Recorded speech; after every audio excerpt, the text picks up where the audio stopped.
8:45 ആയപ്പോൾ ഉറക്കം എണീറ്റ് കേട്ടോ. നീക്കുട്ടി നേരെ വന്ന് വെളിയിലിരുന്നു. ഞാൻ അകത്ത് പോയിട്ട് മിക്കിയെയും പിള്ളേരെയും കൂട്ടീന്ന് വെളിയിലിറക്കി അവർക്കുള്ള ഫുഡ് കൊടുത്തു.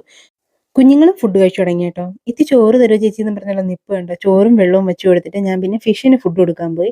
ഒരുപാട് വെറൈറ്റി ഇപ്പം ഞാനിത് സ്റ്റോക്ക് ചെയ്ത് തുടങ്ങി കേട്ടോ. ഇത് അർജുനാണ്. അർജുൻ്റെയും ജൂലിയുടെ ഫുള്ള് കാര്യം നോക്കുന്ന അമ്മയാണ് കേട്ടോ. അതിനുശേഷം കുറച്ച് ചെടികൾ നട്ടിട്ടുണ്ടായിരുന്നു. അതെന്തായി നോക്കി. ഞാൻ ആദ്യമായിട്ടാണ് ഈ ചെടിയിലൊരു പൂവ് കാണുന്നത്. ആക്രിക്കടയിൽ പോയിട്ട് വന്നപ്പോൾ വാങ്ങിയ ഫ്രെയിമാണ് കേട്ടോ. ഇത് 1000 രൂപയായി. പിന്നെ അതിൻ്റെ കൂടെ ഒരു ചെറിയ കൂടും കൂടെ കിട്ടി കേട്ടോ. ഇതിന് പ്രൈമർ അടിച്ചിട്ട് സെറ്റ് ചെയ്യണം. അപ്പോഴത്തേക്കും കുഞ്ഞുങ്ങളൊക്കെ ഫുഡ് കഴിച്ചിട്ട് ഉറങ്ങാൻ തുടങ്ങി. അകത്ത് കയറി നോക്കിയപ്പോഴാണ് നമ്മൾ അട വെച്ചിട്ടുള്ള താറാമുട്ടയിൽ ഇൻക്യുബേറ്ററിൽ വെച്ചിട്ടുള്ള താറാമുട്ടയിൽ പൊട്ടൽ വീണത് കേട്ടോ. അപ്പോൾ തന്നെ നല്ല ഹാപ്പിയായി. പിന്നെ കുഞ്ഞുങ്ങളെ പിടിച്ച് അകത്താക്കി. അപ്പോഴത്തേക്കും ചേട്ടൻ ലുലുവിൽ പോയിട്ട് വന്നിട്ടുണ്ടായിരുന്നു. ബീഫ് വാങ്ങിക്കൊണ്ട് വന്നു. യോഗേർട്ട് വാങ്ങിയിട്ട് ഫ്രിഡ്ജിൽ വെച്ച് തണുപ്പിച്ച് ഐസ്ക്രീം ആണെന്ന് പറഞ്ഞ് പറ്റിച്ച് നിഹയ്ക്ക് കൊടുക്കുന്നതാണ് ഇപ്പോഴത്തെ മെയിൻ പരിപാടി കേട്ടോ.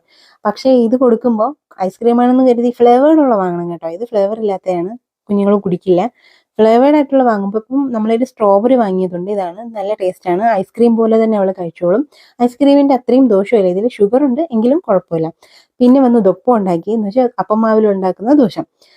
കാപ്പിയൊക്കെ കുടിച്ചതിന് ശേഷം പിന്നെ വീഡിയോ ഒന്നും എടുക്കാൻ പറ്റിയില്ല കേട്ടോ. പിന്നെ ചോറ്, ബീഫ്, ചക്ക, തോരൻ, പിന്നെ വാഴപ്പിണ്ടിയും ബീട്രൂട്ടും ആയിട്ടുള്ള ഉപ്പുമാവും ഒഴിച്ചേറി ഉണ്ടായിരുന്നു കേട്ടോ. ഇതെല്ലാം കഴിഞ്ഞ് വൈകുന്നേരം ആയപ്പോൾ നമ്മൾ ആർട്ടിസ്റ്റ് പണി തുടങ്ങിയിട്ടുണ്ട്. ഞാൻ മേലെ ഇടാൻ വേണ്ടി ഇത്തിരി എണ്ണയൊക്കെ തേപ്പിക്കാൻ വേണ്ടിയിട്ട് ഞാൻ കാച്ചിയ എണ്ണയാണ് കേട്ടോ വീഡിയോ ഇട്ടേക്കാനേ. അപ്പം ബൈ ബൈ.